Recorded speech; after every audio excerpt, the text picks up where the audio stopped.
में हम लोग उम्र निकालना सीखेंगे। यानी कि अगर हमें किसी व्यक्ति की जन्मतिथि यानी कि डेट ऑफ बर्थ पता हो तो किसी भी तारीख किसी भी समय उसकी उम्र कैसे निकाल सकते हैं। तो देखिए, यहाँ किसी व्यक्ति की जन्मतिथि दी गई है जो है 6/2/2001 यानी कि 6 फरवरी 2001 और आज की तारीख यानी कि 10 मार्च 2022 में इसकी उम्र निकालनी है।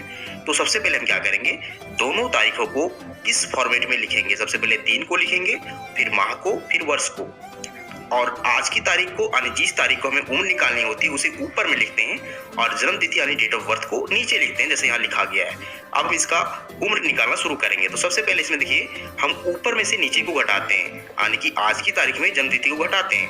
तो देखिए, 10 में से पहले 6 को घटाएंगे क्योंकि छोटे यूनिट से घटाना शुरू करते हैं। यहाँ छोटा यूनिट दिन है तो सबसे पहले दिन को घटाएंगे, फिर इसके बाद का यूनिट माह है तो इसके बाद हम लोग माह को घटाएंगे, इसके बाद हम लोग वर्ष को घटाएंगे। तो चलिए दिन से घटाना शुरू करते हैं क्योंकि यह छोटा यूनिट है यानी कि मात्रक है। तो 10 में से 6 को घटाएंगे तो देखिए 4 मिलेगा, क्योंकि 10 में से 6 जाएगा तो हमें 4 ही मिलेगा।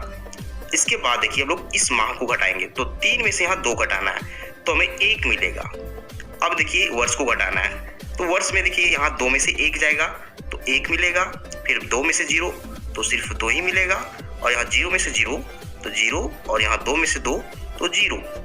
इसका मतलब है कि इसकी उम्र जो आ रही है वो 21 वर्ष आ रही है, 1 माह आ रही है और 4 दिन। तो ये फर्स्ट मेथड है उम्र निकालने का। अब हम लोग सेकेंड मेथड सीखेंगे जिसमें हमें हासिल की जरूरत पड़ती है। तो इस वीडियो को आप पूरा देखिए तभी आपको समझ में आने वाला है। अगर आप हड़बड़ी करते हैं तो आप बहुत कुछ सीखने से वंचित रह जाएंगे। तो देखिए सेकेंड मेथड में क्या होता है, इसमें आज की तारीख जो होती है वो छोटी पड़ जाती है और जन्मतिथि बड़ी पड़ जाती है। देखिए यहाँ 10 में से अगर हमें 15 घटाना है तो इसमें हमें हासिल चाहिए होती है। इसी प्रकार जब हम 3 में से 7 को घटाएंगे तो इसमें भी हासिल चाहिए होती है। तो कैसे घटाते हैं इस तरह की सिचुएशन में, देखिए तो फिर से हम छोटे यूनिट से ही घटाना शुरू करेंगे। तो देखिए सबसे पहले छोटा यूनिट जो है वो 3 वाला है। देखिए 3 यानी कि 10 में से 15 को घटाना है। तो यहाँ देखिए 10 छोटी संख्या है, 15 बड़ी संख्या, तो घटेगा नहीं। इसके लिए क्या चाहिए, इसे हासिल चाहिए।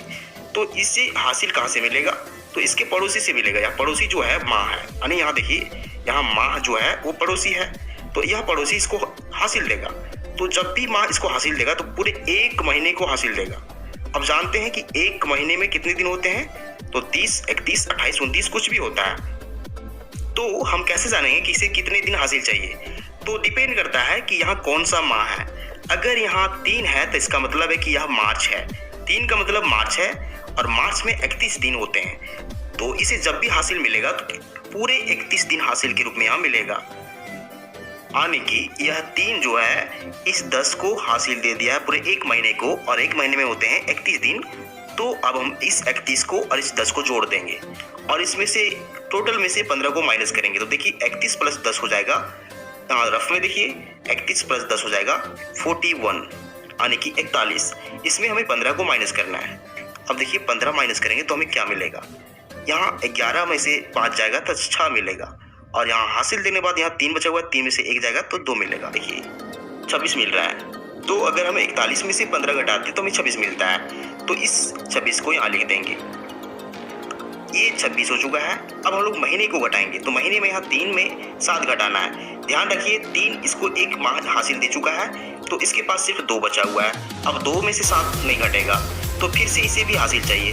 तो इस माह को जो हासिल मिलेगा इस वर्ष से हासिल मिलेगा। वर्ष क्या है, 2022 से है। तो यह वर्ष जब भी इसको हासिल देगा तो पूरे 1 वर्ष को हासिल के रूप में देगा।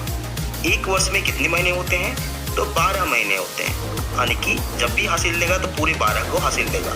अब इसके पास पहले से 2 बचा हुआ है क्योंकि हासिल देने के बाद यहाँ सिर्फ 2 बचा हुआ है। तो 12 और 2 जोड़ के 14 हो जाएंगे, यानी कि 14 में हमें 7 को माइनस करना पड़ेगा। तो देखिए 14 में से 7 को माइनस करेंगे तो हमें सिर्फ 7 ही मिलेगा। तो इस 7 का वैल्यू यहाँ लिख देंगे। अब देखिए महीने का काम हो चुका है। अब हमें वर्ष को घटाना है, यानी कि ईयर को घटाना है। ईयर में देखिए यहाँ क्या है, हासिल देने के बाद यहाँ सिर्फ 2021 बचा हुआ है क्योंकि 22 पहले था, 1 हासिल देने के बाद यहाँ 21 बचा हुआ है। अब 2021 में से 2005 को घटाएंगे। यहाँ 1 में से 5 नहीं घटेगा तो इसको हासिल चाहिए, तो 11 में से 5 घटेगा, यहाँ बचेगा 6। अब यहाँ हासिल देने के बाद सिर्फ 1 बचा हुआ है। 1 में से 0 तो 1 बचेगा, 0 में से 0 तो 0, और 2 में से 2 तो 0। देखिए यहाँ 16, 7, 26 बच रहा है। इसका मतलब है कि 16 वर्ष 7 महीने और 26 दिन है, क्योंकि इसी फॉर्मेट में हम लोग डेट को लिखे हैं। तो अगर किसी व्यक्ति की जन्मतिथि इतनी हो तो इसकी उम्र जो होगी वो 16 वर्ष 7 महीने और 26 दिन हो जाएगी।